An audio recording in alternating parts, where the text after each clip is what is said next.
दोस्तों घर बनाने जा रहे हो और समझ नहीं आ रहा है कि लेबर ठेकेदार को काम दें या जो विद मटेरियल ठेकेदार रहता है उसको काम दे, तो ये वीडियो देख लो। दोनों के रेट आपको पता चल जाएंगे कि जो फुल मटेरियल ठेकेदार होता है वो क्या रेट लेता है और क्या क्या ध्यान रखना है जब उसको काम देना है। और पहले मैं आपको बता देता हूँ, जब हम लेबर कॉन्ट्रैक्टर को काम देते हैं 3-4 किस्म से वो रेट लेते हैं और उस रेट में वो आपको क्या करके देंगे, क्योंकि 160 रुपया रेट भी चल रहा है, 180 भी, 200 भी, 400 भी, 500 भी। वो रेट कब देना है, क्या देना है, सारी डिटेल मिलेगी। ये वीडियो देख लो, एक अच्छा घर आपका बन जाएगा, कोई आपको बेवकूफ़ नहीं बना पाएगा। प्लॉट होगा 50 बाई 20 का। आपका जितना भी प्लॉट है इधर लिख लो, कितना है, 32 है, 33 है, 40 है, 60 है, जितना भी है यहां लिखना है। और दूसरी साइड उसका आ गया 20, तो मेरा हो गया 50 बाई 20, तो 1000 स्क्वायर फीट। पहले इसको ऐसे कर लेना है, जितना भी आपका स्लैब का एरिया बन रहा है ना उसको दोनों को मल्टीप्लाई कर लो, ठीक है, जैसे मैंने किया। आ गया 1000 स्क्वायर फीट। एक स्टोरी है तो 1000 स्क्वायर फीट रहने दो, 2 स्टोरी है तो 2 से मल्टीप्लाई कर लो, 2000 हो जाएगा। 3 है तो 3 से, तो मतलब डुप्लेक्स के लिए 2 से मल्टीप्लाई कर लेना। तो ये आपको पहले कर लेना, पहला स्टेप ये रहेगा। फिर रहता है, देखो 3 किस्म के घर की क्वालिटी रहती है, क्लास ए, बी और सी। ये क्या क्वालिटी क्या है मैं समझाता हूं। देखो ए क्लास हो गया जिसमें आप हर चीज ब्रांडेड लगाते हो, अपने मनपसंद की चीज लगाते हो कि मेरे को ये ब्रांड लगाना है, मेरे को इस हिसाब से डिजाइन बनाना है, मेरे को इतना ये रखना है, हर चीज आपके हिसाब से चलेगा, सब कुछ आपके हाथ में होगा। ये आ गया क्लास ए।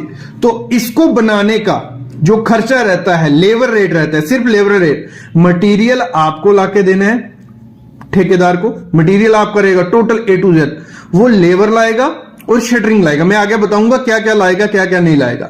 मटेरियल आपका, लेबर उसकी। तो 450 से 600 रुपए पर स्क्वायर फीट वो लेता है, सिर्फ लेबर आपको देता है अगर आप क्लास ए का घर बनाते हो। क्लास बी का घर कौन सा हुआ, जो मोस्टली हम लोग बनवाते हैं, ठीक है, मिडिल क्लास फैमिली हमारी, जो थोड़ा कॉम्प्रोमाइज करती है कुछ ब्रांड्स में, वो थोड़ा डिजाइन पे भी थोड़ा कॉम्प्रोमाइज करती है, क्वालिटी अच्छी रखती है हर मटेरियल की, लेकिन ब्रांड लगा लो, एक ले लो, मतलब आईफोन है और फिर सैमसंग है, तो जो आईफोन के रेट्स ज्यादा है, सैमसंग आपको कम में भी मिल जाएगा। तो वही चीज है, चीज अच्छी रहती है, ब्रांड नेम है। तो क्लास बी के घर में वो चीज हम यूज करते हैं, तो अच्छा घर रहता है। तो इसका जो रेट चल रहा है 230 से 300 रुपए पर स्क्वायर फीट। और आपके ठेकेदार आपको क्लास बी का ये घर मोस्टली बना के देते हैं, क्योंकि आप देखना उनके रेट 230 से 300 रुपए पर स्क्वायर फीट होगी। मटेरियल इसमें भी आप खुद से दोगे, वो आपको लेबर ला के देगा। अगला काम है क्लास सी, लेकिन लेबर कहां तक, मतलब फिनिशिंग भी करके देगा, नहीं करके देगा, वो आगे बात करने वाला हूं। फिर आता है क्लास सी का घर। क्लास सी का घर कौन सा होगा, लोड बेरिंग, जिसमें ना आप पिलर्स देते हो ना बीम देते हो, सिर्फ लोड बेरिंग। जो पहले स्ट्रक्चर बनते थे वही स्ट्रक्चर, उसमें 160 से 180 रुपए पर स्क्वायर फीट लेता है, जिसमें कॉलम बीम नहीं रहेगा, दीवारों के ऊपर स्लैब डाली जाएगी। और एक अच्छा, मतलब उसमें भी क्वालिटी से कॉम्प्रोमाइज नहीं किया जा रहा है, लेकिन वो अर्थ के प्रूफ नहीं उस घर को बोलेंगे। अर्थ क्रेक प्रूफ क्लास बी और क्लास सी का, इसमें भी 160 से 180 लेगा, मटेरियल आपको लाके देना है। ये हो गया लेबर को अगर आप काम देते हो, ठीक है, एक लेबर के हिसाब से होता है। दूसरा, अगर मैं समझ लूं 1000 स्क्वायर फीट का हमारा घर था, तो अगर मेरे को लेबर का खर्चा पड़ना है तो मैं पकड़ लेता हूं क्लास बी के घर हम बनाते हैं, ठीक है। और 2,30,000 रुपया हमारा किसका खर्चा आ जाएगा, लेबर का खर्चा। कितना, लेबर का खर्चा, और मटेरियल हमें खुद लाके देना है। ए हो गया क्लास बी का। फिर एक और होता है कि आप कॉन्ट्रैक्टर को पूरा दे दो, विद मटेरियल उसको दे दो, लेबर भी उसकी, मटेरियल भी उसका। उसमें भी क्लास ए का घर बनेगा, क्लास बी का, क्लास सी का, ये आप समझ चुके हो। लेकिन क्लास ए का घर आपको बनाना है, जब आपको सब कुछ ब्रांडेड मिल रहा है, सब कुछ अच्छा मिल रहा है, तो 2300 से 2600 पर स्क्वायर फीट, मतलब 2300 रुपए से रेट स्टार्ट हो जाता है और 2600 रुपए पर स्क्वायर फीट के तक रेट जाता है। फिर क्लास बी का घर जो मोस्टली हम लोग बनाते हैं, उसका रेट इस समय चल रहा है हर स्टेट में 1650 से 2100 रुपया पर स्क्वायर फीट इस समय आपको देखने को मिल जाएगा। इसमें क्या कर करके देगा वो आगे बात करने वाले हैं। क्लास सी का घर 1100 से 1250 तक, जिसमें लोड बेरिंग स्ट्रक्चर रहता है, कभी कभी कॉलम वगैरह भी दे देते हैं, लेकिन वो नाम के कॉलम होते हैं। तो ये लोड बेरिंग, क्लास सी का मैं लोड बेरिंग बोलूंगा।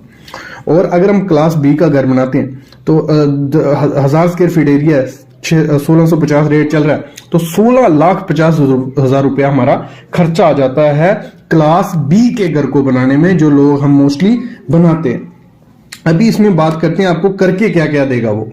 अगर आप किसी कॉन्ट्रैक्टर को 16 लाख रुपया दे रहे हो, 16,50,000 रुपया, 1650 रुपया रेट दे रहे हो, और फिर हम बात करते हैं उसमें हमें करके क्या देगा, वो देगा हमें एक्सकवेशन करके देगा।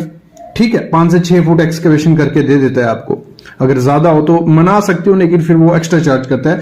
एक्सकवेशन करके देगा, खुदाई करके देगा। सब स्ट्रक्चर का जो भी काम होगा हमारा, सब स्ट्रक्चर का क्या काम हो गया, फुटिंग वो करके देगा, पुटिंग का सरिया, प्लिंथ बीम का सरिया, शटरिंग, सब कुछ, ये विद मटेरियल में बात कर रहा हूं। ठीक है, सब कुछ वो करके दे रहा है हमें।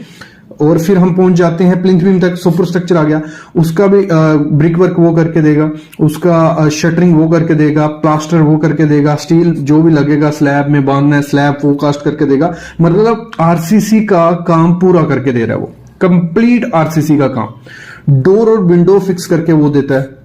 ठीक है, उसमें भी आपका, लेकिन आपको पहले ये इन चीजों में भी ध्यान देना है कि आपको उसको बता देना है। एग्रीमेंट होता है एक, जिन्होंने एग्रीमेंट पे वीडियो नहीं देखी है वो देखना।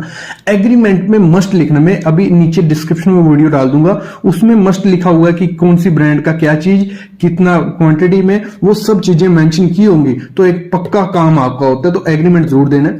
फिर फ्लोरिंग वो करके देता है, कभी कभार, ये मैं बता दूं, नहीं तो कच्चा प्लास्टर करके दे देते हैं वो। ठीक है, टाइल आपको खुद लगानी होती है तो, लेकिन अगर आपने मेंशन किया होगा वो करके देगा। अगर कंप्लीट जो भी डिजाइन रहेगा, आप फ्रंट में बोलते हो कि मेरे को टाइल लगानी है, मेरे को ऐसा डिजाइन करना है, तो वो उसके एक्स्ट्रा चार्जेस रहते हैं। उसने आरसीसी का काम आपको करके दे दिया। किचन की स्लैब आपको डाल देगा। ठीक है, किचन बना के नहीं देता है, इस रेट में आपको किचन बना के वो नहीं देगा मॉडल किचन, बस उसके प्लेटफॉर्म बना देते हैं, कभी कभी नहीं भी बनाते हैं। उसमें पैरापेट वो आपको नहीं बना के देता है, आपको सेप्टिक टैंक नहीं बना के देता है, छज्जे जो रहते हैं मोस्टली ना कर देते हैं, और ट्यूरिंग वगैरह के लिए भी ना करते हैं। तो आपको ये चीज देनी है। ठीक है, मतलब मैं आपको इनऑल समझाऊंगा आपको सब। तो अगर वो घर बना रहा है तो उसमें आपको प्लास्टर तक करके दे देना है। ठीक है, प्लास्टर तक वो खत्म कर देगा 16,50,000 रुपए में, 2024 का रेट है। प्लास्टर तक वो खत्म करके दे देगा। उसके बाद आपको टाइल खुद लगवानी है, डोर्स खुद लगवाने हैं, मॉड्यूलर किचन खुद बनवानी है, फॉल सीलिंग आपको खुद करवानी है। ठीक है, ये सब काम आपके खुद रहेंगे। पैरापिट का एक्स्ट्रा चार्जेस रहेंगे, पैरापिट पोल। फिर आपकी सीढ़ी, कभी कभी स्टेयर का अलग खर्चा लेते हैं, लेकिन मेंशन करना है। देखो इसमें इसलिए मैं बता रहा हूं क्या क्या मेंशन होता है क्या नहीं। आपने अगर उसको पहले ही बोल दिया कि हमें ये काम भी इसमें इंक्लूड है, तो वो उस हिसाब से रेट कोड करेगा आपको। तो उस हिसाब से आपको देख के पहले ही चलना है कि किस किस देना है। ठीक है, ये चीज हो गई कि आपका क्या इंक्लूड होता है, नहीं इंक्लूड होता। अभी बात आती है कॉन्ट्रैक्टर देखते समय क्या क्या ध्यान देना है। सबसे पहली चीज तो एग्रीमेंट आपको उससे कर लेना है कि मैं ये क्वालिटी का, ये ब्रांड का सामान, इतना सामान लगाने वाला हूं। पहले ड्राइंग और प्लान बना लो, वो खर्चा आपसे ले सकता है, तो भले आपका खर्चा हो, ड्राइंग प्लान मस्ट बनवाओ। ठीक है, स्टील की डिटेल मस्ट बनवाओ, ये क्लियर आपको कर लेना है। जब कॉन्ट्रैक्टर चूज करना है उसका पुराना काम जरूर देखना है। मैं मस्ट कहूंगा पुराना काम देखे बिना अपना घर का काम नहीं लगवाना, पुराना काम देखना, क्योंकि रेट आपको वो कम कोट कर देगा कि मैं कम रेट में कर दूंगा, लेकिन बाद में वो क्वालिटी खराब करता है, बीच में दिक्कत आती है, बहुत ज्यादा दिक्कत रहती है। पहले तो उसका पुराना काम देख लो, जिसका घर उसने बनाया उससे भी जरूर बात कर लो कि कैसा इसका काम था, कितने टाइम में। और ठेकेदार क्या करते हैं, काम लटकाते हैं। अगर आप पैसे नहीं दोगे वो काम लटकाएंगे।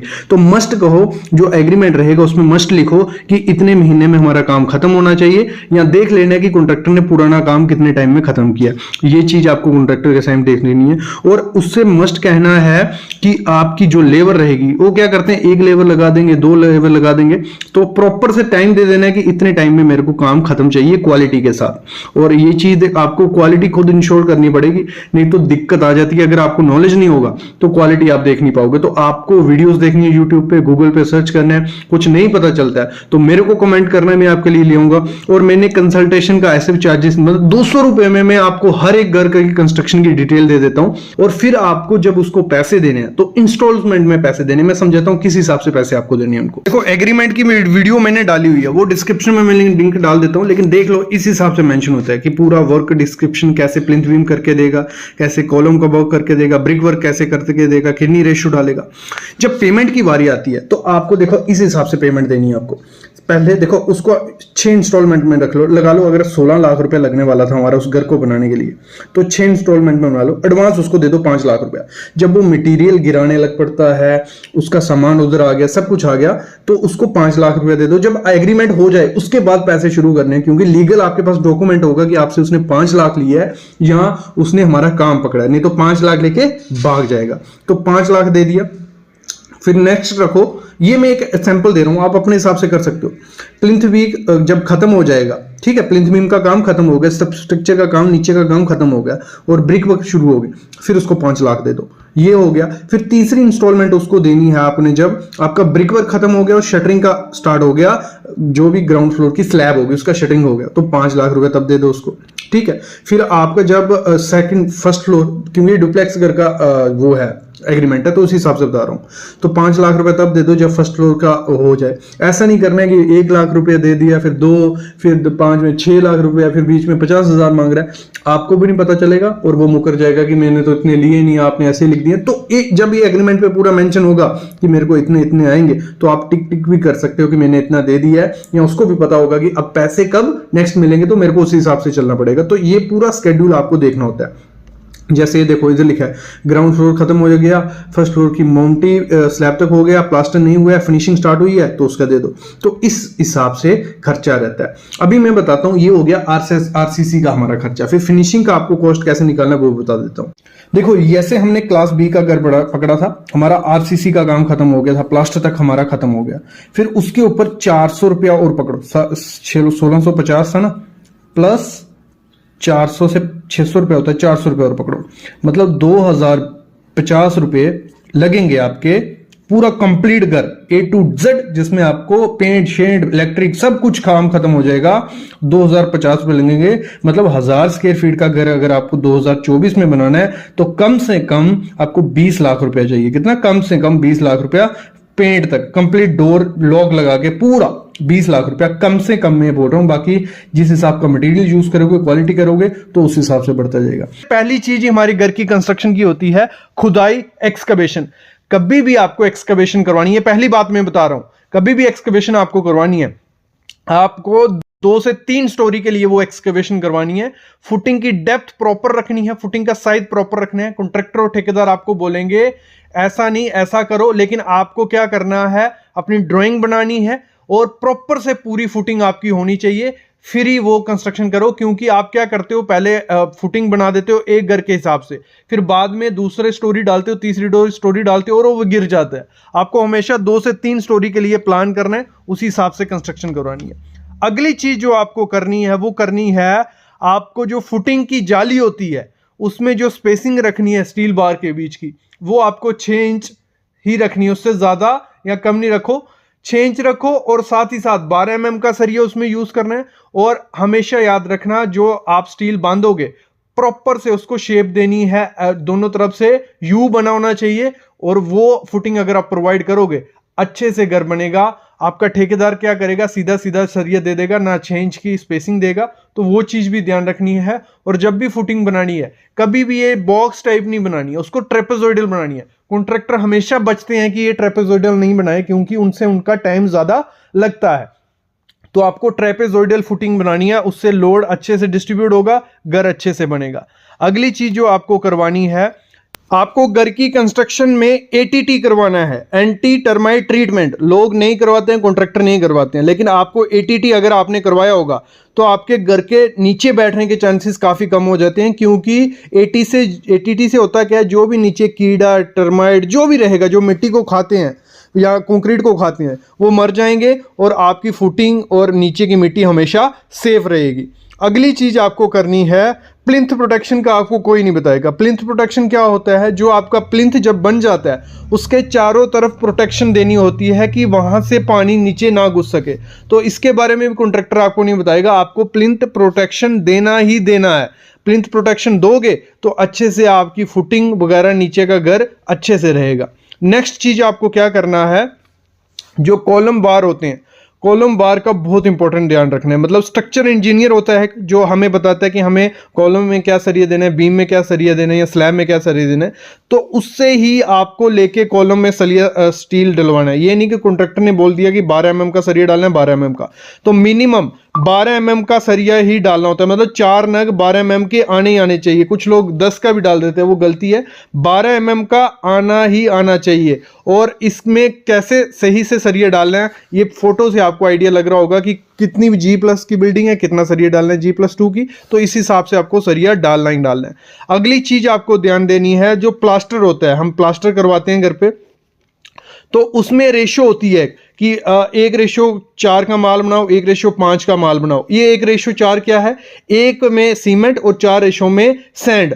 आपको हमेशा ध्यान देना है कि कॉन्ट्रैक्टर ये कर रहा है, वो नहीं तो 1:8 का माल बना के आपके प्लास्टर कर देगा, तो आपको क्या पता चलेगा। तो आपको हमेशा ध्यान रखना है कि आपका जो प्लास्टर रहेगा 1:5 से ज्यादा नहीं होना चाहिए। मतलब 1 में सीमेंट 5 में सैंड, ये चीज ध्यान रखना ही रखना। और सीलिंग में 1:4 का। वैसे ब्रिक वर्क में 1:4 का आपको जो 5 इंच की ब्रिक होगी उसमें करना है, और 1:5 आपको 9 इंच की दीवार में मोटार डालते टाइम ध्यान रखना। ये बहुत बड़ी मिस्टेक, ध्यान नहीं देते हो आप लोग और वो कर देते हैं।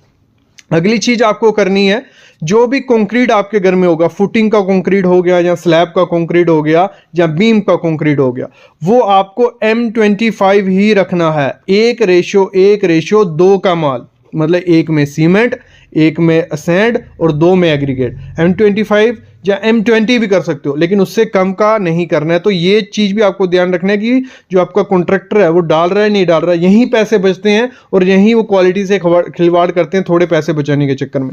अगली चीज आपको देनी है, आपको कॉन्ट्रैक्टर बोलेगा कि प्लिंथ दे दिया तो लिंटल की क्या जरूरत नहीं, आपको प्लिंथ बीम देना है पहले। नीचे प्लिंथ बीम आ गया, उसके ऊपर कंक्रीट बैंड होता है। वो कहां होता है, जहां जहां हमारी खिड़कियों का बॉटम होता है ना नीचे, मतलब 4 फुट पे जहां से आपकी स्लैब होगी, टाइल पड़ेगी, वहां से 4 फुट पे कंक्रीट बैंड देना है आपको पूरे घर में।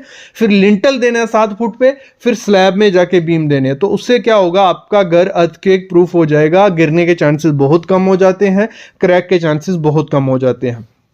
अगली चीज आपको क्या करनी है, जब प्लिंथ बीम का सरिया देना है, ये बहुत इंपॉर्टेंट होता है। लोग क्या करते हैं 10 mm का या 12 mm का सरिया डाल देते हैं, नहीं, मिनिमम 4 नग 12 mm के डालने ही डालने हैं उसमें। लेकिन आपको प्रॉपर डिजाइन कर लेना है कि नीचे 16 के 2 नग, ऊपर 12 के, मतलब प्रॉपर से सरिया डालना है प्लिंथ बीम में, वो भी लोग नहीं करते हैं। कवर ब्लॉक एक ऐसी चीज है, बहुत इंपॉर्टेंट चीज है, लेकिन लोग घर की कंस्ट्रक्शन में नहीं डालते हैं, उनको पता ही नहीं है कवर ब्लॉक के बारे में।